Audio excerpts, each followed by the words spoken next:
We roll because this is Tim with Online Big Blue, bringing you the best in New York Giants sports talk entertainment. It's the Monday after the big win. Oh, we want to talk about a couple things here. We want to talk about Brian and how much he's got some big day balls. We also want to talk about Rondell Robinson. We want to talk about the NFC East. We want to hand out the Brian day balls today for the New York Giants. You know what? Good win. Fun game to watch. It was one of those efforts that some of us saw coming. And I said it from the beginning, said it on the live stream. People were like, you've been bashing the Giants all week and this, and they won. You suck. Really? Because I said the Giants were going to win 21-17. But that's okay. But that's all right. And everything that I said that would happen to the Giants did, and everything that I said that would happen to the Tennessee Titans did. Tennessee Titans looked rusty. They looked like a team that did not play their starters and most of their second teamers for the entire preseason. They looked like they had to knock off the rust. And they couldn't find the WD-40 in time. I think the ghost of Odell Beckham's past ran into the locker room of the Titans and stole the WD-40, so they could not lubricate and get ready. That's what she said. And you know what? It's a big win for the Giants. It's a big win for the team. It's a fun win. It was a big win for Daboll dancing in the locker room. But you know what? The moment is over.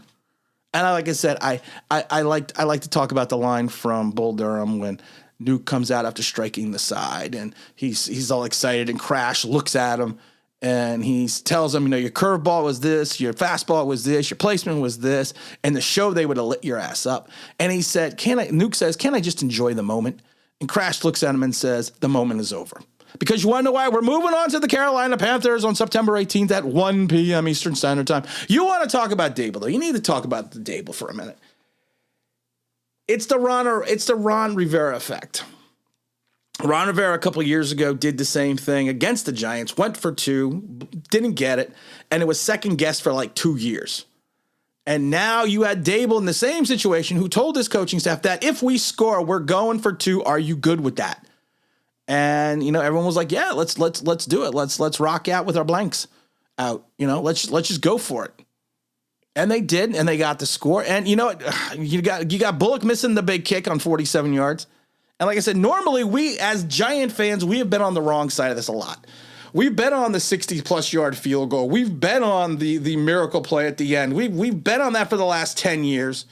And now we're going the opposite direction. And I'm not telling you that Brian's got big brass ones because of the fact just for that 2-point conversion. There's another reason. There is another thing that is sticking in my mind that is starting, and it's only one game. All this can change this week if we lose. But there's one thing that sticks in my mind about Brian. After Daniel Jones had the bad interception in the end zone where he threw the ball to the wrong side of Saquon Barkley, he comes off the field, and Brian Daboll did something that I had not seen a Giant coach do to Daniel Jones since he's been here. He got in his face. He was basically he got in his face and told him basically he was angry that he made that throw, and he basically looked like he was telling him, hey, listen, dude, you can't do this. This is a team effort, and we can't have one guy on this team who was going to undermine the effort. You're smarter than that. You're in the league for 4 years now. You can't do this during crunch time. And he got in Daniel Jones' face, and you could see that you could see from the footage that Daboll was upset. Now after today or tomorrow, they're going to say, well, I wasn't mad. I was just in the heat of the moment, and I was encouraging Daniel Jones. No, it looked like you were telling Daniel Jones, you can't do these things. You can't make these mistakes. And I'm proud of him for that because he's the only Giant coach to do that to Daniel Jones since the day he's been here. He has been coddled since the moment that he's been here. And you can't tell me 188 yards, 2 touchdowns, and 1 interception, and a fumble was a good game because you got 64 yards on the Sterling Shepard bomb. But the problem was, if you look at the throw, he underthrew Sterling Shepard. So you subtract that 64 yards. How many yards does he have? This was Saquon Barkley's game. We do not win this game without Saquons. We don't. And all the people that were hating on Saquon, all the people that were saying this about him are now saying, we need to re-sign him. We need to extend him. I'm not going crazy because it's one game. It's one game, but it's one game in the right direction. And the thing is, you have to look at it that way. As a Giant fan, like Crash says, enjoy the moment. because the moment is over. It is now time to move on to September 18th, the home opener against the Panthers. I'm excited to go. I haven't been to a home opener in a while, so I'm excited to go. I'm excited to take James Williams there for his birthday. We're going to be live streaming from the parking lot, which will be fun. Logistically, I haven't figured it out, but we're going to be in the red lot right next to the Verizon Center, the Verizon the Verizon entrance. So that's going to be fun. What I want to give out though, I want to give out the game balls. And it's nice because we didn't get to really give out the game balls yesterday. I mean, the last couple weeks or the last couple years, we weren't able to. So the first game ball is going to go to, and like I said, we're calling it the Brian Game Day Balls. It's the Brian Day Balls. We're giving out the Brian Day Balls, and the first one, of course, you're going to give out to is going to be Saquon Barkley. He turned back the clock. He went back to the days of yore.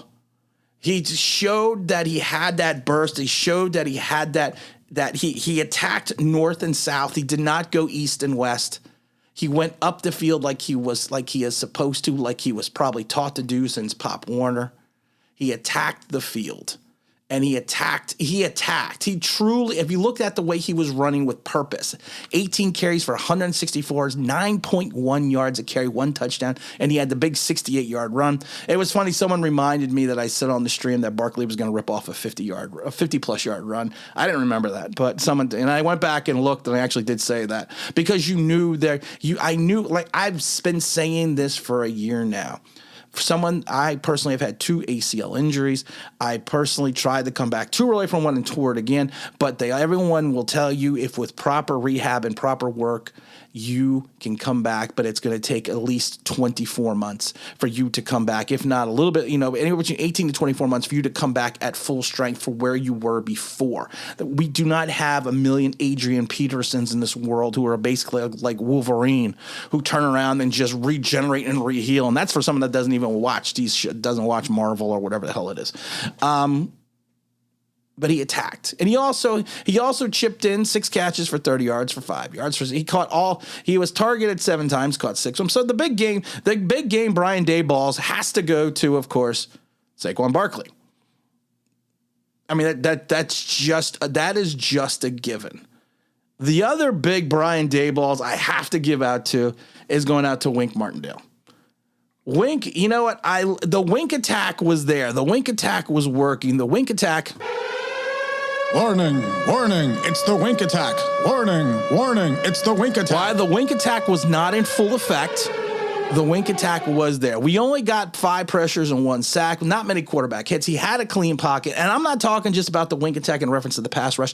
I'm talking about the Wink attack in reference to the way he called the game, the way he understood the tempo of the game. There was times that he was putting 7-8 in the box and attacking, and there was times that you thought he was going to attack and he would drop back. There was plenty of situations for him to make the big mistake by sending the safety, to make the big mistake by not understanding the flow and the tempo of the game. So you got to give the big Brian Day balls to the Winker as well. You also have to send out one and some big love to Randy Bullock.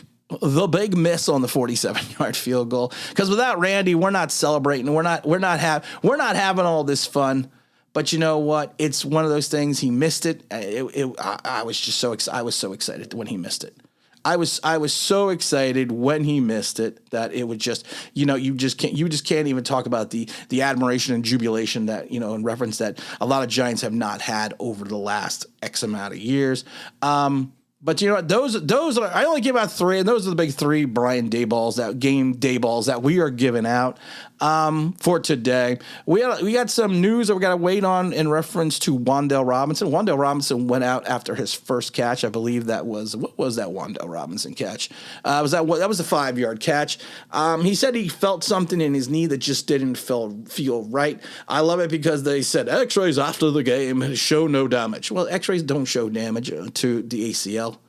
to any of the ligaments in your knee. Only thing that does is an MRI. So he's getting an MRI today. I said it the day we drafted him that I worry about a 5'8" wide receiver from Kentucky who, and I've been saying this throughout camp, who needs to learn how to protect himself on the field. And it is just one of those things. And someone actually pointed out on the stream yesterday that I did say that if he does not learn how to properly protect himself on the field at his size, that he is probably not even going to survive his first NFL game. You know, 1 target for 5 yards, and then he goes out with a knee injury. So, you know, we have to knock on wood that it's nothing too serious. But we do need to keep an eye on that. A lot of people want to talk about Kadarius Toney and what he did and what he didn't do. So we're gonna address that later, because a lot of people are kind of shocked that Richie James played more of a role than Kadarius Toney. A lot of people also want to talk about how the fact that Darius Slayton was a healthy scratch and then we used David Sills, who basically had the 1 block and did nothing else. And I keep getting concerned the fact that you have to rely on people in reference to that are in those late positions on the depth chart, the 4th and 5th guys, because of the fact that they have to do things beyond being the wide receiver. They have, or whatever the position is, they have to play special teams. And special teams where the kickoff coverage was good. We had 2 for 33 for Cannon, only looking at 16.5, but the punt returns was where the issue was. They averaged 15.5 yards, and they had the longest run of 46, Titans did. So that did not come back to haunt us, which is great, because you know what, special teams will and can cost you games. But you know what? It's a win. It's a win. It's a win. It's a win. We can talk about all the things that the Giants need to work on later in the week, because there is a bunch of things that the Giants need to work on. It's great that Dallas lost, because now everyone's one. Everyone is one. Philadelphia, Washington, and New York are 1-0. Cowboys are 0-1.